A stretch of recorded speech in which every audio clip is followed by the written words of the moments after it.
নমস্কার। লোকসভার নির্বাচন আসন্ন, আর সেই লোকসভার নির্বাচনে পশ্চিমবঙ্গের যে 42টি আসন রয়েছে, সেই আসনের লোকসভার টোটাল ভিত্তিতে যে ফলাফল, সেই ফলাফলের পর্যবেক্ষণ কিন্তু এতক্ষণ আপনারা শুনে নিয়েছেন সুমন বসু রায়ের সাথে কথা বলে। কারণ সুমন বসু রায় এবং আমাদের টিম কিন্তু কলকাতা থেকে আরম্ভ করে সমস্ত জায়গায় যে খবরাখবর নিয়ে এসছেন, তাতে করে বিশ্লেষণ করে যে হিসেব বেরিয়েছে, সেই হিসেবের ফলাফল আপনাদের কাছে তুলে ধরেছেন। এবার আমরা আসবো জেলা ভিত্তিক ফলাফল নিয়ে, আর সেই জেলা ভিত্তিক ফলাফল নিয়ে আমরা চলে যাব সুমন বসু রায়ের কাছে।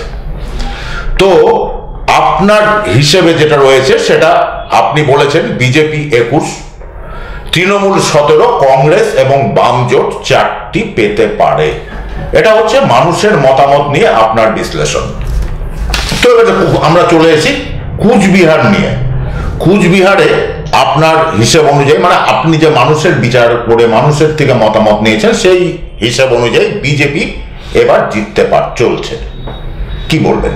দেখেন, লোকসভা আসনের যে 42টি আসন রয়েছে, 42টি কেন্দ্রে কিন্তু আমরা যে সমীক্ষা চালিয়েছি, সেই পর্যবেক্ষণের ভিত্তিতে আমাদের মনে হয়েছে লোকসভা আসনের ক্ষেত্রে ভারতীয় জনতা পার্টি কুচবিহার আসনে বেশ কিছুটা এগিয়ে রয়েছে।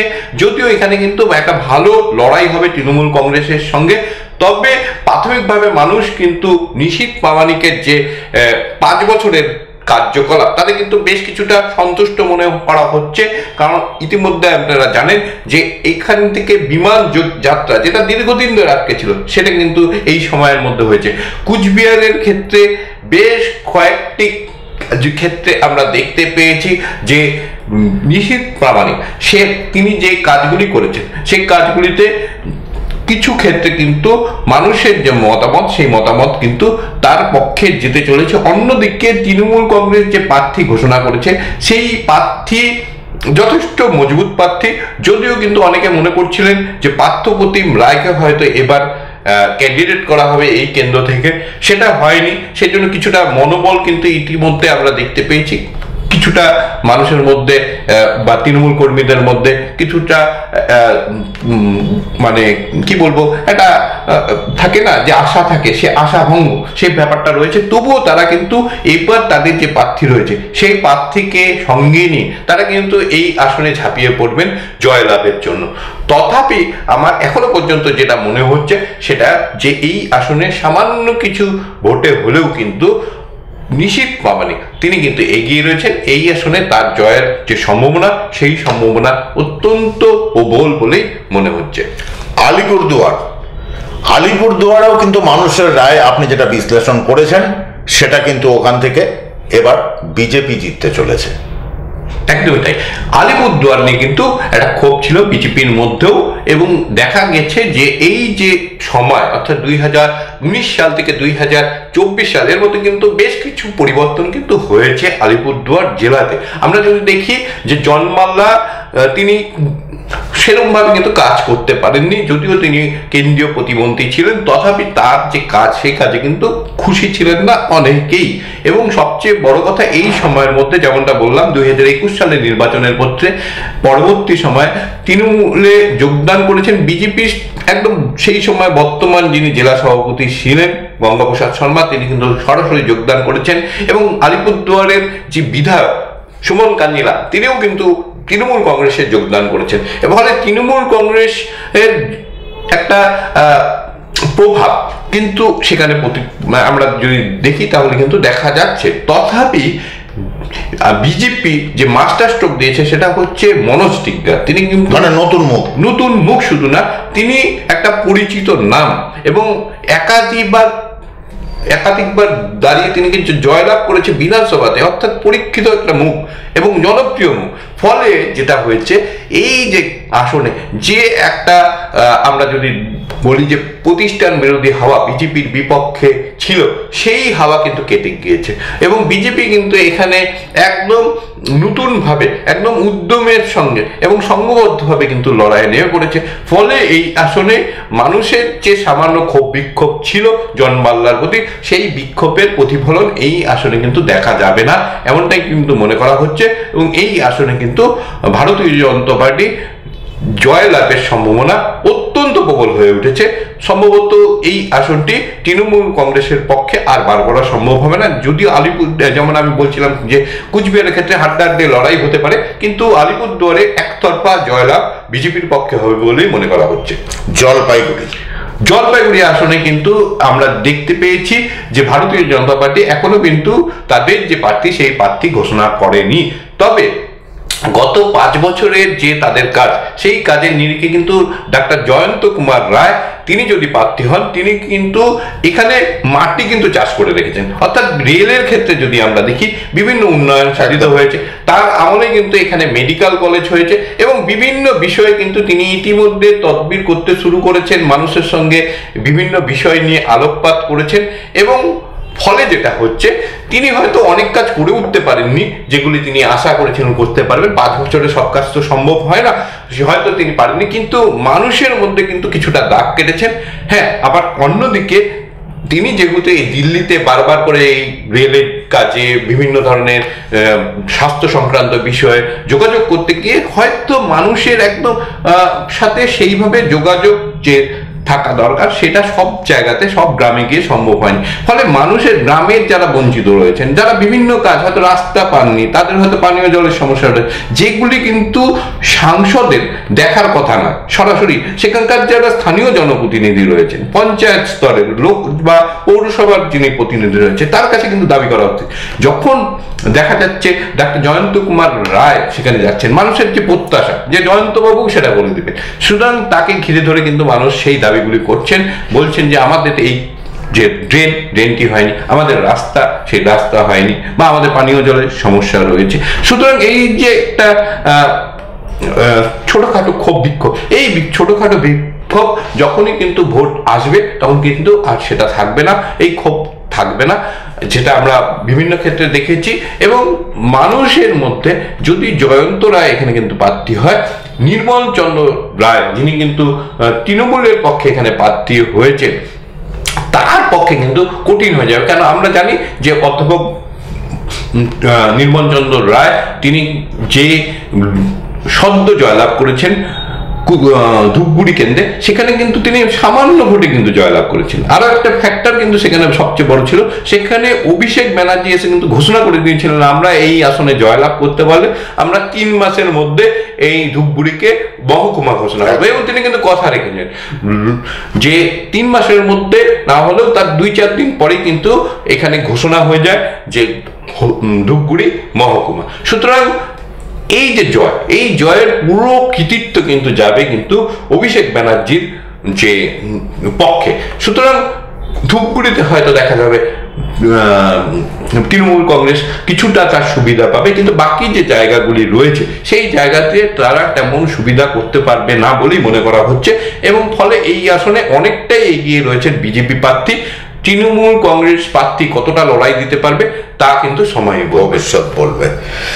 দার্জিলিং, সেখানেও মানুষের রায় কিন্তু উঠে আসছে বিজেপি। দেখেন, পশ্চিমবঙ্গে যদি ভারতীয় জনতা পার্টির আপনি লোকসভায় জয়ের ইতিহাস দেখেন, তাহলে কিন্তু দেখতে পাবেন প্রতিবারই কিন্তু একটা হাওয়া ওঠে যে এই কেন্দ্রে ভারতীয় জনতা পার্টি কিন্তু পরাজয় ঘটবে। কিন্তু আমরা যখন দেখি যে ভোট আসছে, তখন কিন্তু যে বিভিন্ন ধরনের সমীকরণ থাকে, যে পাহাড়ে যে সমীকরণগুলি অত্যন্ত গুরুত্বপূর্ণ হয়ে ওঠে, যে মানুষের বিভিন্ন ধরনের দীর্ঘদিনের বঞ্চনার পরিপ্রেক্ষিতে, সেই দাবিগুলি কিন্তু যখনই ওঠে তখনই কিন্তু সেগুলি নিয়ে আলোচনা হয়। এবং আলোচনা হওয়ার পর দেখা যায় ভারতীয় জনতা পার্টির পক্ষে কিন্তু সেখানকার জনগোষ্ঠীর একটা বড় অংশ সমর্থনে চলে আসে, এবং তার ফলে কিন্তু তারা প্রতিবারই দেখা যায় একটা বড় ব্যবধানে কিন্তু জয়লাভ করে। এবং প্রতি বছরই যদি দেখেন, দেখতে পাবেন আপনারা যে এখানে কিন্তু প্রার্থী বদল হয়। আমরা যদি 2014 সালে দেখি, সেখানে আলু আলিয়া এস আলু আলিয়া জয়লাভ করেছিলেন। 2019 সালে যদি দেখি, তাহলে আমরা দেখতে পাবো রাজু বিস্ট সেখানে কিন্তু প্রতিদ্বন্দ্বিতা করে জয়লাভ করেছিলেন। এবার সম্ভবত বিজেপির পক্ষ থেকে নতুন মুখ আনা হচ্ছে এবং খুব শক্তিশালী মুখ আনা হচ্ছে, এবং সেই মুখ আনার পর হয়তো পরিস্থিতি আরো পরিবর্তন হয়ে যাবে, কারণ তিনি কেন্দ্রীয় মন্ত্রী হওয়ার একটা সম্ভাবনা হয়তো তৈরি হতে পারে। ফলে যেটা হচ্ছে সেটা হচ্ছে সেখানকার যে মানুষের আশা প্রত্যাশা সেটা আরো বেড়ে যাবে, ফলে জয়ের ব্যবধান এখানে বাড়বে বলেই মনে করা হচ্ছে স্থানীয় মানুষের সঙ্গে কথা বলে। এবং ফলে এই আসনে তৃণমূল কংগ্রেসের কোনো জায়গা কিন্তু দেখা যাচ্ছে না। অন্যদিকে যদি দার্জিলিং যে আসন, সের মধ্যে কিছুটা সমতলত রয়েছে, সেখানে কিন্তু আমরা যদি দেখি তাহলে দেখতে পাবো শঙ্কর ঘোষ বিধায়ক শিলিগুড়ি, তারও একটা কিন্তু ভালো একটা শক্তি রয়েছে বা প্রভাব রয়েছে। ফলে এই অঞ্চলে জয়লাভে তৃণমূলের সম্ভাবনা আমি অন্তত দেখছি না। আমরা চলে আসছি রায়গঞ্জ, কারণ এখানেও কিন্তু মানুষ বলছেন বা মানুষের কাছ থেকে আমরা যা শুনেছি তাতে কিন্তু উঠে আসছে বিজেপি জিততে পারে। দেখেন, এই রায়গঞ্জ কিন্তু এবার আড্ডাআড্ডি লড়াই হবে। যদিও আমরা বিজেপিকে কিন্তু কিছুটা এগিয়ে রাখছি, কারণ মানুষের মতামতের ভিত্তিতে, কিন্তু আমার ব্যক্তিগতভাবে মনে হচ্ছে এই আসনে কিন্তু এবার একটা শক্তিশালী লড়াই হবে, এবং কংগ্রেস এখানে যদি ভালো প্রার্থী দিতে পারে আপনার বামফ্রন্টের সঙ্গে মিলিত হবে, তাহলে কিন্তু তারা একটা বড় একটা কিন্তু প্রভাব ফেলতে পারে। অন্যদিকে তৃণমূল কংগ্রেসের পক্ষ থেকে যাকে প্রার্থী করা হয়েছে তিনি কিন্তু অত্যন্ত ধনী ব্যক্তি, অর্থাৎ খরচের দিক থেকে তিনি কিন্তু সব ধরনের ব্যবস্থা কিন্তু রাখবেন। এবং খরচ লোকসভাতে আপনারা জানেনই যে লোকসভা মানে কিন্তু গত বছর যেমন 70 লক্ষ টাকা পর্যন্ত একটা খরচের যে হিসাব সেটা কিন্তু দেওয়া হয়েছিল লক্ষ্যমাত্রা বা সর্বোচ্চ সীমা। এবার হয়তো সেটা কিছুটা বাড়বেই, কমার তো কোনো প্রশ্ন ওঠে না, জিনিসপত্রের দামও বেড়েছে। ফলে এই যে এই খরচ করার ক্ষেত্রে কিন্তু তৃণমূল কংগ্রেসের প্রার্থী অনেক এগিয়ে রয়েছেন, এবং তিনি বিগত যে নির্বাচন সেই নির্বাচনে কিন্তু বিধানসভা নির্বাচনে বিজেপির পক্ষে কিন্তু দাঁড়িয়ে এই আসনটি ছিনিয়ে নিয়েছিলেন, এবং ফলে তার যে শক্তি সেই শক্তি তিনি সর্বস্বভাবে লাগাবেন। অন্যদিকে ভারতীয় জনতা পার্টি এই যে লোকসভা আসনটি সেই আসনটি ধরে রাখবার জন্য মরিয়া প্রচেষ্টা চালাবে। ফলে এখানে একটা আড্ডাআড্ডি লড়াই হবে। তবে যেহেতু তিনি গতবার বিজেপির টিকিটে কিন্তু জয়লাভ করেছিলেন, এবং বিধানসভাতে তিনি এখনো বিজেপির মানে জয়ী একজন এমএলএ হিসাবেই কিন্তু রয়ে গিয়েছেন, ফলে মানুষের মধ্যে বিশ্বাসযোগ্যতা নিয়ে কিন্তু একটা প্রশ্ন ইতিমধ্যে উঠতে শুরু করেছে। এর ফলে অনেকে মনে করছে তিনি তৃণমূল টিকিটে জিতে আবার যে বিজেপিতে যাবে না, তাহলে কি হবে। অর্থাৎ মানুষ কিন্তু কখনো চায় না যে আমার ভোটে জিতে আমি যে রায়দান করলাম সেই রায়দানকে একদম পাল্টে দিয়ে আমার যে বিজয়ী প্রার্থী তিনি অন্য দলে যোগদান করবে, এটাকে কিন্তু কখনোই গ্রহণ করে না। ফলে এই আসনে এবার মানুষের যে মতামত সেই মতামত দেখে মনে হচ্ছে যে এই আসন ভারতীয় জনতা পার্টি ধরে রাখতে সক্ষম হবে। তো আমরা কিন্তু প্রথমে যাচ্ছি যে বিজেপি কোন কোন জায়গায় জিততে পারে সেই জায়গা ধরে। কাজেই আমরা এতক্ষণ শুনে নিলাম রায়গঞ্জের কথা, এবার চলে আসবো বালুরঘাট। দেখেন, বালুরঘাট কেন্দ্র কিন্তু অত্যন্ত গুরুত্বপূর্ণ হয়ে উঠেছে যে ভোট ময়দানের ক্ষেত্রে। আমরা যদি দেখি যে তৃণমূল কংগ্রেস যে প্রার্থী তালিকা ঘোষণা করেছে সেই নিরিখে কিন্তু শক্তিশালী একজন প্রার্থী কিন্তু এবার বালুরঘাট কেন্দ্রে যেহেতু প্রতিদ্বন্দ্বিতা করবে। অন্যদিকে ভারতীয় জনতা পার্টির রাজ্য সভাপতি তিনি কিন্তু প্রতিদ্বন্দ্বিতা করবেন। অর্থাৎ বালুরঘাট যে কেন্দ্র সেই কেন্দ্র কিন্তু নজর কান্দা কেন্দ্র হয়ে উঠছে।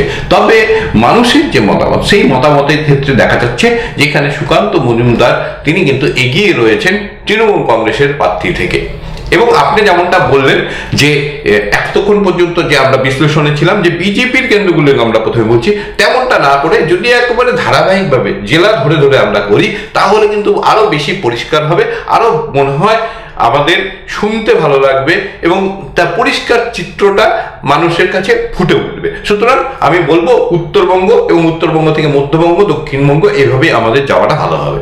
আচ্ছা, তো আমরা এতক্ষণ শুনে নিলাম বালুরঘাট, তাহলে সেই অনুযায়ী আমরা এবার চলে আসছি মালদা উত্তর, যেখানেও নাকি মানুষের রায় বলা হচ্ছে বিজেপি জিততে পারে।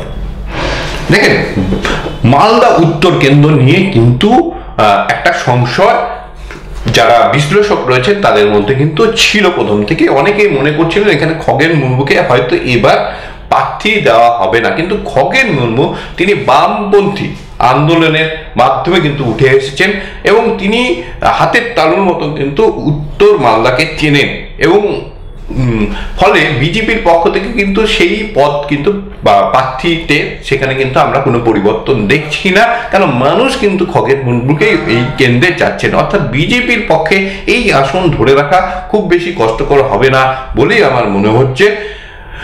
বরঞ্চ আমরা যদি দেখি তাহলে দেখতে পাবো যে এই আসনটি বিজেপি অনেক এগিয়ে গিয়েছে বিরোধী দলগুলির ক্ষেত্রে, যেখানে হয়তো দেখা যাবে যে বালুরঘাট কেন্দ্রে কিছুটা লড়াই হতে পারে, রায়গঞ্জ কেন্দ্রে লড়াই হতে পারে, কিন্তু উত্তর মালদার ক্ষেত্রে ভারতীয় জনতা পার্টির জয়ের সম্ভাবনা অনেক বেশি রয়েছে।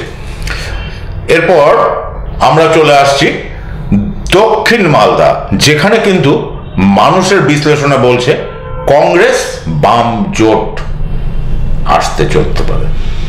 একদমই। এবং দক্ষিণ মালদা কেন্দ্রে আমরা যদি দেখি তাহলে দেখতে পাবো এটা দীর্ঘদিনের কিন্তু একটা দক্ষিণপন্থী রাজনীতি দলের কিন্তু একটা দুর্গ এবং সেই দুর্গে কিন্তু আমরা যদি দেখি তাহলে দেখতে পাবো যে এই যে কেন্দ্র রয়েছে এই কেন্দ্রে গনি খান চৌধুরী পরিবারের একটা ভালো প্রভাব কিন্তু থাকে প্রতি বছরই, এবং সেই জায়গায় দাঁড়িয়ে কংগ্রেস কিন্তু এখানে সবসময় শক্তিশালী প্রার্থী দেয় এবং মানুষের একটা আশা ভরসা কংগ্রেসের উপরে কিন্তু এটা দীর্ঘদিন ধরে রয়েছে।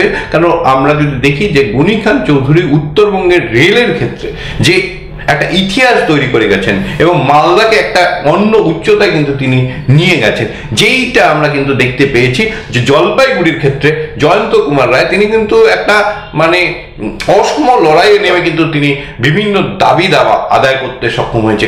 ফলে জলপাইগুড়ি ক্ষেত্রে যেমন জয়ন্ত রায় একটা মাইলস্টোন বা তিনি একটা ইতিহাস তৈরি করে গেছেন এবং এই আসনটি ভারতীয় জনতা পার্টি অনেক এগিয়ে রয়েছেন জয়ন্ত রায়ের জন্য। ঠিক একইভাবে যদি দেখি মালদা দক্ষিণ কেন্দ্রটি গনি খান চৌধুরীর সেই কাজ এখনো কিন্তু মানুষ মনে রেখেছে এবং মানুষের কাছে গেলে তারা কিন্তু এখানে কংগ্রেসকে জয়ী বলে কিন্তু ভাবতে শুরু করেছেন।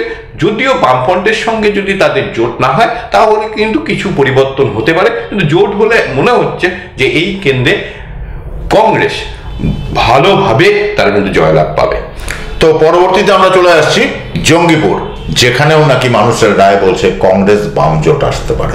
একদমই তাই। এই আসনটি কিন্তু তৃণমূল কংগ্রেসের জন্য অত্যন্ত গুরুত্বপূর্ণ ছিল এবং তৃণমূল কংগ্রেসের একটা সুবিধাজনক একটা জায়গায় ছিল, কিন্তু তৃণমূল কংগ্রেসের পক্ষ থেকে যে প্রার্থী তালিকা আমরা দেখতে পেলাম সেখানে দেখা গেল যে সেখানে নতুন মুখ আনা হয়েছে এবং তিনি কিন্তু রাজনীতির বাইরের লোক। ফলে যেটা হচ্ছে এই যে আসন, এই আসনে কিন্তু তৃণমূল কংগ্রেস যে সুবিধাজনক জায়গায় ছিল সেই সুবিধাজনক জায়গায় কিন্তু তারা থাকলো না। ফলে এই আসনটি কংগ্রেসের পক্ষে সুবিধা হয়ে গেল জয়লাভের ক্ষেত্রে। ভালো প্রার্থী যদি কংগ্রেস দিতে পারে বা কংগ্রেস বাম জোট যদি দিতে পারে তাহলে বাম কংগ্রেস জোটের জয়ের সম্ভাবনা এখানে প্রবল থেকে প্রবলতর বলেই আমার মনে হয়েছে। বহরমপুর, যেখানেও নাকি মানুষের রায় কংগ্রেস ও বাম জোট, এই আসনটি কিন্তু একটা মাস্টার স্ট্রোক দিয়ে রেখেছেন অভিষেক বন্দ্যোপাধ্যায় এবং মমতা বন্দ্যোপাধ্যায়। গত 10ই মার্চ ব্রিগেড থেকে যে নাম ঘোষণা করেছে সেই নাম কিন্তু একেবারে তাতিয়ে দিয়েছে বহরমপুরের মানুষকে। কারণ বহরমপুর মানে কিন্তু আমরা জানি অধীর চৌধুরী কংগ্রেসের প্রদেশ কংগ্রেস সভাপতি এবং তিনি কেন্দ্রের যে লোকসভা সেই লোকসভার বিরোধী দলনেতা ছিলেন, অর্থাৎ তার যে একটা প্রভাব সেই প্রভাবের সঙ্গে টক্কর দেওয়ার মতো কিন্তু একজন প্রার্থী পেয়েছে তৃণমূল কংগ্রেস। ইউসুফ পাঠানকে কিন্তু এখানে মুখ করা হয়েছে, অর্থাৎ তিনি সংখ্যালঘু পরিবারের থেকেও এসেছেন এবং তিনি জনপ্রিয়, কারণ মানুষের মধ্যে ক্রিকেটের যে উন্মাদনা সেই উন্মাদনার সঙ্গে যুক্ত হয়ে যাচ্ছে। তার বিরুদ্ধে শুধু একটাই কিন্তু ইস্যু হতে পারে, সেটা তিনি বহিরাগত। সুতরাং এই জায়গা ছাড়া কিন্তু সেখানে অন্য কোনো ইস্যু কিন্তু নেই, অর্থাৎ তৃণমূল কংগ্রেস এখানে কিন্তু এবার অধীর চৌধুরীকে একটা বড় কিন্তু লড়াই দিতে চলেছে। তবে আমরা যখন সার্ভে করেছিলাম সেটা 10 তারিখের আগে ছিল, এই প্রার্থী যে ঘোষণা সেই ঘোষণার আগে কিন্তু আমরা এখানে সার্ভে করেছিলাম। ফলে এই কেন্দ্রে সেই সময় কিন্তু তৃণমূল কংগ্রেসের প্রার্থী না আসা, তৃণমূল কংগ্রেস এখানে পিছিয়ে ছিল এবং কংগ্রেসের জয়লাভের সম্ভাবনা ছিল। এখানে লড়াইটা একদম 50-50 হয়ে গেল, যে কোনো মুহূর্তে এই লড়াইয়ে কিন্তু যে কেউ জিততে পারে। সুতরাং আমরা যদি দেখি সেই আসনটি সামগ্রিকভাবে কংগ্রেস কিছুটা, মানে সামান্য কিছুটা কিন্তু এগিয়ে রয়েছে, কারণ অধীর চৌধুরী তিনি সেখানে রবিনহুড একটা কিন্তু মর্যাদা পান এবং তার যে প্রভাব সেই প্রভাব কিন্তু রয়েছে। আমরা দেখি যে লোকসভা নির্বাচন আসলে তিনি একদম তার দাপিয়ে বেড়ান এলাকায়, এবং গতবারও আপনি জানেন যে ছাপ্পা ভোট দেওয়ার যে অভিযোগ উঠছিল বিভিন্ন মানুষের বিরুদ্ধে, তিনি কিন্তু একা দৌড়ে গিয়ে তিনি কিন্তু তাদেরকে ধরবার চেষ্টা করেছিলেন, পড়েও গিয়েছিলেন। অর্থাৎ পড়ে গিয়ে আবার উঠে দাঁড়ানোর যে ক্ষমতা, সেই ক্ষমতা কিন্তু অধীর চৌধুরীর রয়েছে। ফলে এই আসনটি আমার মনে হয় যে শেষ মুহূর্তে কিন্তু অধীর চৌধুরী বার করে নিতে পারবেন, এবং সেটা যদি বার করতে না হয় তাহলে কিন্তু দেখা যাবে যে 3টি আসনে কিন্তু এখনো পর্যন্ত আমি যে ফলাফল বললাম 3টি আসনে কিন্তু কংগ্রেস এগিয়ে গেল। অন্যদিকে আমার হিসাবে এখনো পর্যন্ত তৃণমূল কংগ্রেস কিন্তু উত্তরবঙ্গ এবং এখন পর্যন্ত যে মুর্শিদাবাদ জেলাতে এসেছি সেখানে কিন্তু খাতা খুলতে পারেনি। অন্যদিকে ভারতীয় জনতা পার্টি তারা কিন্তু 7টি আসনে খাতা খুলে ফেলেছে আমার যে পর্যবেক্ষণ, সেই পর্যবেক্ষণের নিরিখে। অর্থাৎ একটা 10টা আসনের আমরা যে প্রথম পর্যায়ের যে ফলাফলের পূর্বাভাস সেটা দেওয়ার চেষ্টা করলাম, তাতে কিন্তু তৃণমূল সুবিধাজনক জায়গায় থাকলো না, কিন্তু পরবর্তী যে আসনগুলি নিয়ে আলোচনা করব সেখানে কিন্তু তৃণমূল কংগ্রেসের ভালো ফলাফল হবার একটা সম্ভাবনা থাকছে।